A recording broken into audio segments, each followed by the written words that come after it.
إنه يصلي. ابتعد.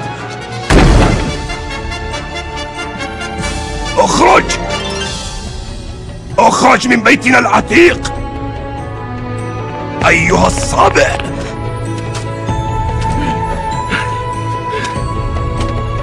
كيف تشتم آلهتنا؟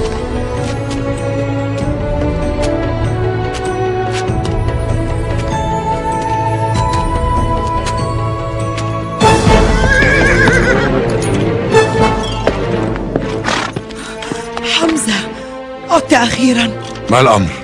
لو رأيت ما لقي ابن أخيك، لقد أهانه أبو جهل وشتمه. وماذا صنع ابن أخي؟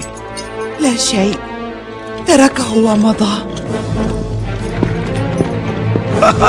حاول أن يصلي هنا اليوم فأسمعته ما يكره. حمزة، كيف تجرؤ على إهانة محمد؟ أتشتم ابن أخي؟ أنا على دينه، أقول ما يقول. لا،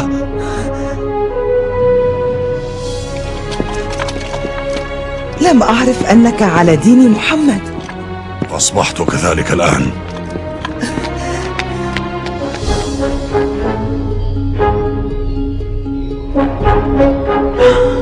يا للخيبة.